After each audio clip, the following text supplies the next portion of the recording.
Hey, how you doing there? My name's Josh, welcome to the workshop, and today I thought I'd have a chat with you about the best way to laminate your MDF together for your workbench top. Alright, should we get into it?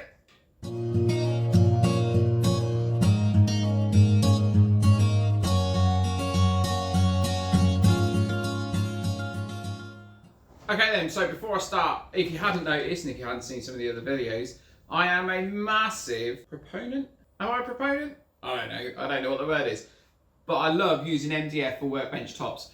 Now, I've got a whole bunch of videos on it. I've got videos on why I use it over 2x4s and like even things like maple and stuff like that. I've got videos on how to finish it. I've got 2 videos on how to finish it. And I'm going to be bringing out another one soon. And that's going to be looking at the best types of finishes, not only for water resistance, stain resistance, oil resistance, but as glue resistance as well. So that one's in the pipeline though. So let me know below if you'd like to watch that. However, I have had a few questions on the best way to laminate bits of MDF together. Now you think this is a fairly simple thing to do, right? You think you just whack some glue on it, put it together and job's good. However, if you want a solid workbench top, and that's what we want, right? We're after a solid top. One of the reasons we're using MDF is because it's so dense inside, yeah? And it's got so much weight to it. So we want to make sure that there's a proper joint all the way through. Now, it's not rocket science, but I'll walk you through the process that I use. First off, I'll show you the tools, right? So we've got an impact driver and we've got a little drill, doesn't matter. You can have whatever you've got with a countersink bit on it. Doesn't need the countersink bit. Or I just prefer,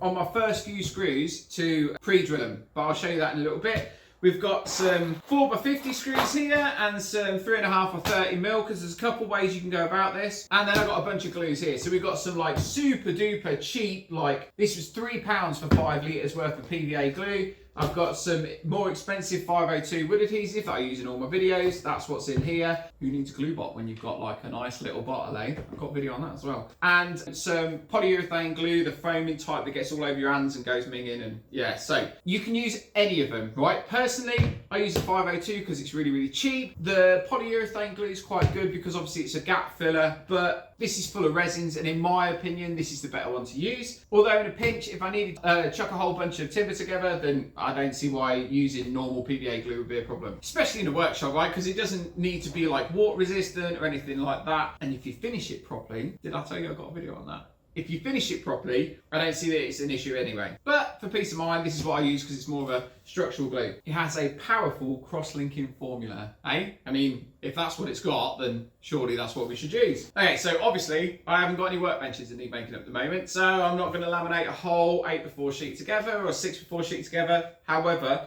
this is the method that I use, so this is the method that I'm going to explain to you now. Real simply, right, we've got our 2 pieces of MDF, yeah? Look at how flat and awesome it is, look. So, all we're going to do is sandwich them together with the glue in between, and then we're going to fit them. Now, I thought this was a fairly obvious thing to do. By all means, race me down in the comments if you think I'm teaching you to suck eggs, but I have had this conversation 3 times this week already, and I just had this conversation with a gentleman called Gary Collier. See, I told you I'd shout you out. And yeah, and he gave me the idea for making this video. So I thought that I would show you, because obviously what seems simple to one person isn't simple to another, and obviously I do this all day long, so I thought I'd share the wealth. So that's what we'll do, shall we? All right, cool. So real simply, what we're going to do is we're going to take a 2 pieces of MDF. We're going to chuck a load of glue on there. Now, some people spread it, you know, they make it look nice and pretty and awesome, but I don't. I remember, I think that's perfect, right? The glue's going to squeeze out, it's going to spread itself. I remember when I started working on building sites and stuff, glue wasn't as cheap as what it is today, and you get told off if you were using too much of it. So, obviously, really simply, all we're going to do a nice pretty little pattern. Hey, can you see that? Then what we're going to do is we're going to get the flattest side, because obviously I don't know if you can see this, but this has got some slight damage to this edge. We're going to get the flattest side so that everything fits together smoothly. And we're going to pop it down and give it a bit of a wiggle. Now, I always try and give us 2 quality edges, right? So 2 flat edges. So for me, obviously like this, that edge is butted up there, that edge is butted up there. What we're going to do is we're going to pop some screws in this from the underneath, okay?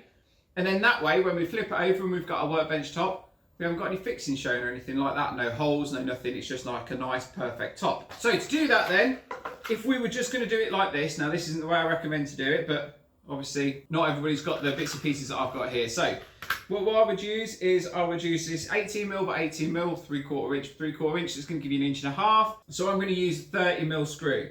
And I don't know if you can see, I'll pop that up in a little picture. We're going to screw from the underneath down. So, thing to remember, if you're using like a plywood or OSB layer and then an MDF for your bench top, you want to make sure that you put the MDF layer down first, and then we're going to put the OSB plywood on top, and we're going to screw through it. Okay? So make sure that the best face that you have is on the bottom side. All right? Now, like I said, what you can do is I have a tendency when I'm doing a big piece of like glue up, I might put a flat edge, clamp a flat edge down, but again, I've got a big workbench, not everybody else does. So if you're doing it on the floor or out on the patio, something like that, just try and eye it as best you can. What I tend to do is I would probably run the track saw along the edges, you know, just to square everything up and make it all perfect. But again, it's how much work you want to put into it, right? And how perfect it needs to be for you. For me, it doesn't need to be perfect, it just needs to be thick and solid, because for work, right? So we're going to do that. Now, what you can do is pop some screws in. For the first couple, we're going to go in maybe about 2 inches from the edge. And we're going to go down and make sure that we're not going all the way through. And then I can pop this in. And there we go, look, so that's going to be nicely screwed together. What you find is, occasionally with MDF or plywood, anything like that, as the screw goes in, if you don't pre-drill it, it can like start to push the two laminations apart. We don't want that. Yeah, that's why I pre-drill it. Right, so we're going to do the other end. We're going to pop it 2 inches in. You just eyeball it because it doesn't really matter. Pop that in there. Now, we don't have to pre-drill them because the boards aren't going to move. Right, because we've got 2 screws in there. So that's the first way to do it if we haven't got any additional bits of timber. My preferred way to do it is this, right? So what we'll do is we'll go about 2 inches in. Now this is where, so obviously 30mm, they're not going to come all the way through the board like that. But if I was to use a 2-inch screw or a 50mm screw, that's obviously going to come all the way through. However, if we're using something like a piece of wood to brace it, again, I don't know if you can see that, but that's not going to come all the way through. I'll stick a picture up, all right? So this is my preferred way to do it because this allows pressure along the full length of the piece of timber that you're going to use. So you can use a strip of MDF like this. You can use a strip of pine or like an offcut, a battening, something like that. The reason I thought I'd show you the MDF version as opposed to this is, you know, if you've got an 8-foot sheet and you're only doing like a 6-foot workbench, then you're going to have a bunch of offcuts off the side of it, so you can use your MDF. For a lot of you guys in the States, you know, where timber's like next to nothing over there, compared to over here anyway, I'm sure you've got some bits of like 1x2, 1x1 hanging around. This is going to be perfect, right? I mean, heck man, you can even use some 4x2s, 2x6s, something like that. Whatever you've got going, because these aren't going to stay on there, right? They're just there until we're going to get the glue to dry, all right? So what I will do is I would say pre-drill the timber because you don't want it to split, especially if you're going towards the edge grain.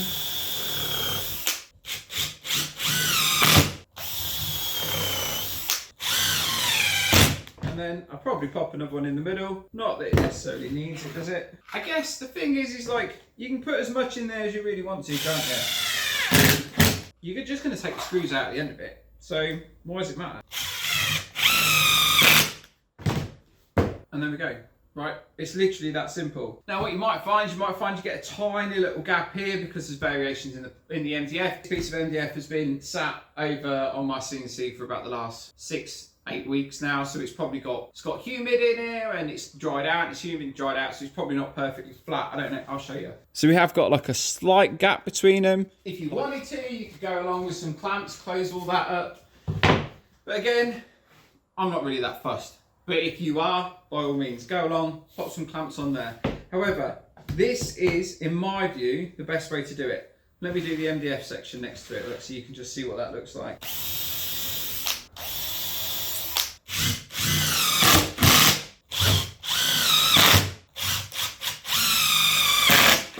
So there you go, look, that's all we're doing. All we're doing is just bracing along the length of this to help give it clamping power. So, I hear you ask, how far apart shall we put the screws, Josh? I would probably go 8 to 12 inches, so 200 to 300 mil in squares, all the way along the board. Doesn't have to be perfect, right? So If you want to, by all means, go and pop some string liners out or draw along it, but I wouldn't necessarily worry about it too much. In terms of your bracing, again, if you're doing your bracing, man, I'd probably do it like every 18 inches to 24 inches, so 450 to 600 mil, because you're getting the additional clamping pressure in between where your screws are going, right? So I don't know that you necessarily need to have as many screws in there, but again, it's entirely up to you. What's a box of screws cost? Like four quid, like, I don't know, $5-6. You can put a whole box of screws in there, and then when the glue's dry, you can unscrew them all, pop them back in your bin and reuse them, right? That's what I do. I have a box, well, I've got a massive tub now of screws that I've used like 2 or 3 times. And then when the head starts to round out on them, because we're coming out on them all the time, then I'll just bin them, or we'll just chuck them in a box and they go to the scrappy. But yeah, it's not rocket science. However, you know, I think it's important to get this step done properly, because then what it does is it gives you the best possible workbench top, which is what we're all after, right? I mean, it would be amazing if we could all have like bowling alley lane worktops made from like 4-inch thick maple and like mega hard and stuff like that, but you can't. At least I can't, especially in here, right? I'm not in the UK. Let me show you how awesome though the MDF is. So we've got a big old ball peen happening here. This is for my granddad. Look, can you see where I hit it? Maybe feel a tiny little bit. I don't know, what do you reckon? Can you see there? A little bit of an indent, but nothing major, right? And if it is a problem, all I do is just sand it. But you can see from the top of my workbench, this one, by the way, hasn't been covered in Danish oil, and that's why it's such a mess. I left this one without because I wanted to see how it performed and how it held up without putting anything on it. I'm really pleased with it, to be honest with you. It's coated really, really well. Obviously, we've got paint on there, we've got oil, wax. Yeah, I mean, it gets abused, right? We literally do everything on this table and on these workbenches. So I guess you don't have to treat it if you don't want to, but a lot of people do, and I understand that, especially if you're working in maybe like a shed where there's a risk of water ingress or something like that. I'd probably treat it. But again, I do have a video where I went for a whole bunch, maybe eight different finishes, some oil-based, some water-based. Yeah, so I'll whack the link up and you can go and have a look at that if you're interested. But yeah, that's simple, right? That's how we do double laminate on our MDF for our workbench tops. If you'd like to know any more, please don't hesitate to let me know. If you would like to have some more information on any of the other builds or any of the bits and pieces, drop it in the comments. You have an awesome day, take it easy, and I shall catch you on the next one, all right?